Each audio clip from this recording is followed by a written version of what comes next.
Check the description for the following discount codes.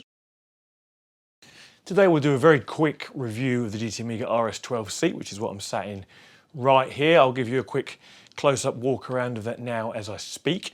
You can see in this clip it comes with the lumbar support attached to it. That's not something I need to run myself, but it does come with it should you need it.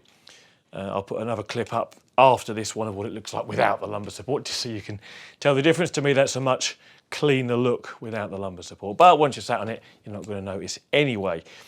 Things you need to know about this seat. This is their first full fabric seat, and this to me is a big improvement, because your typical polyurethane seats, like what I have here to my left on my rig, this is the XLRS, the biggest one they do, or did prior to this.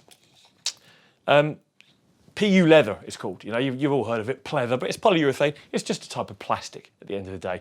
So just like leather, in fact, it's cold in the winter, it's sweaty in the summer, and I think it's a terrible choice of material for a racing seat, both in sim and in real life. You know, my car that I have in real life, I purposely choose not to have leather seats, because you're getting in the winter and they're freezing cold. Yes, you can put your heated seats on, take a while to warm up, but worse, in the summer, even with your aircon on, your skin just doesn't breathe and you get sweaty, or at least I do anyway. So for me, when I see these fabric RS12s available, I was like, oh, at last, a seat that hopefully isn't as sweaty as these PU ones, and I can tell you it isn't as sweaty. It's a much nicer seat, in my opinion, for simulator use. Now, the price list at the moment is on special offer, $197.95 before my discount, which there is a link for, of course. That makes it a couple of pounds cheaper than an XL RS. The build quality and construction is exactly the same as all the other GT Amiga seats, and pretty much the same as all the other seats I've had here from the likes of Next Level Racing and what have you. They're all probably built in similar factories, you know, and just got different brands on. So they're not amazing seats quality-wise, you know, they're not like high-end furniture or anything, and they come with your typical gamer price tag, so everyone's making a good profit. But I've been using them for years, the GT Amiga ones. I've never had one break or fall apart or even really wear, you know, to an extent whereby I'd be disappointed with it. You know, this one here must be a couple of years old now, and I had an RS6 before that and an RS9, and they haven't really worn out, you know. I mean, I don't do 40 hours a week in my simulator. Maybe if some of you do, you might wear them out faster, but for me, they've been absolutely fine. You've got your typical adjustment mechanism here, which is sprung, should you feel like laying back really far, maybe just taking a little break halfway through the race, because you certainly wouldn't slip with the rest of that, then you can.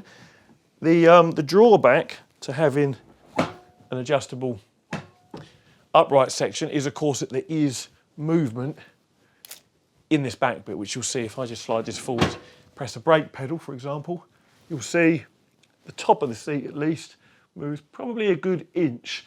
Now, that's partly because of the adjustable mechanism, but also because the other side, where it's hinged, is just a hinge. It doesn't have anything sort of incremental wise like the mechanism here. If it had one of these mechanisms on this side, it might be a little less play there, but it doesn't. It's just sort of, so you're kind of just resting on this one. And this is common again across all of the GT Amiga seats and all the other ones I've seen and used as well. That's why, you know, people will often use a single piece bucket seat that isn't adjustable, because then you'll have far less flex in that upright section. Does it bother me? No, not at all. And I need this adjustment because I have many friends that come and race in my rigs, and they're all different heights and sizes and shapes. So we need to be able to slide the seat forward and backward. We need to be able to adjust the rear section, the angle of that, and I've even got my pedals on sliders as well to, you know, to accommodate people's leg lengths. So for me, it's not a problem. It has to be that way. For those of you that want a seat with no flex, then you by all means go get a single piece bucket. But for the rest of us that might need the adjustment, it's just the way it is. I don't notice it when I'm racing. I don't really know why that is. I think maybe because the bottom half of me doesn't really move, the bit that my leg's actually attached to. So I don't, and I guess you kind of get used to it, you know. It's part of the braking experience. It's always the same. The flex doesn't vary. If you put the same pressure on the brake, the seat will move by the same amount every time. So I guess you just kind of get used to it, or in my case, don't really even notice it. But I've always had these type of seats with that adjustable upright. I've never had a single piece bucket for the reasons I said a minute ago. Material wise, as I say, is fabric. The outer edge here is a much softer, almost a slightly sort of suede-y Alcantara look to it. I don't actually think it is, but I might be wrong. You have to check the website. And then the inner bit here is more of your, I mean, you'll have seen it in the close-ups anyway, is more of your typical sort of harder wearing fabric, kind of got like, you know, crosses, little boxes, so to speak, that make it up. So that's a bit tougher. And then we've got some GT Amiga branding embossed on there and space here for harnesses, should you have some of those to go through. The other thing that you might want to know is, of course, the dimensions. Oh, and this has just reminded me, because it's fell out, this is a little cap that goes in here, just to fill in that hole. Just always falls out every time I move the seat, so that's not going to stay in there for very much longer, but it's there to show you in the review, and if you get one, yours will probably fall out too.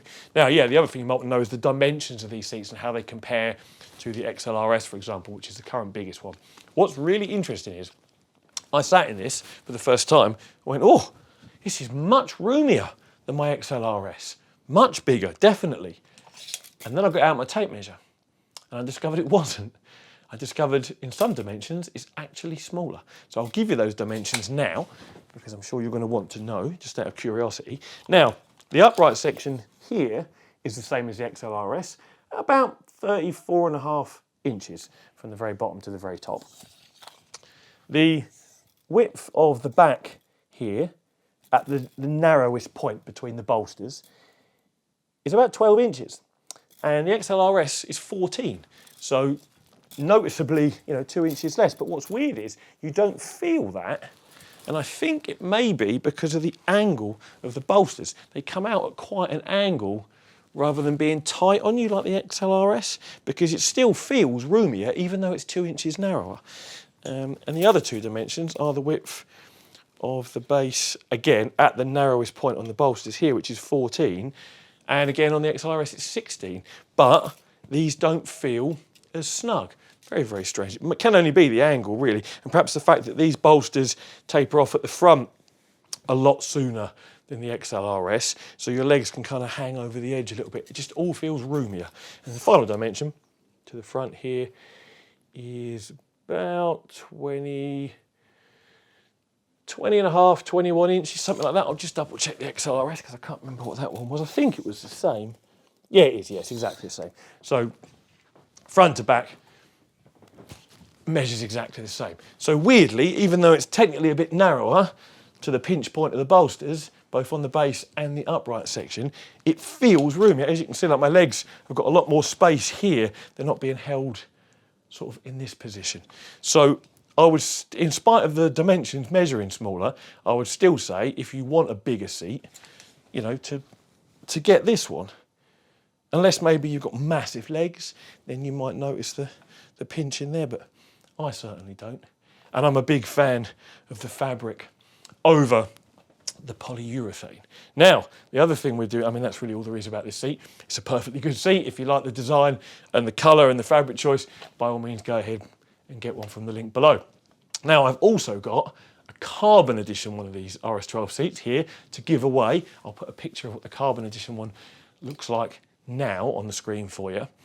And all I want you to do, same as my last giveaway, is just tell me in the comments why I should give you the RS12 seat. So something on the lines of, Carl, give me the GT Amiga RS12, and then the reason why.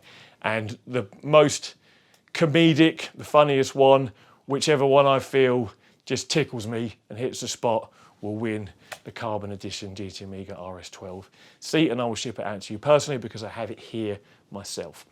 So yeah, just tell me why you think you should get the seat, and that's how you win in the comments below. So, as always, that is the end of the review. Thank you very much for watching, and take it easy.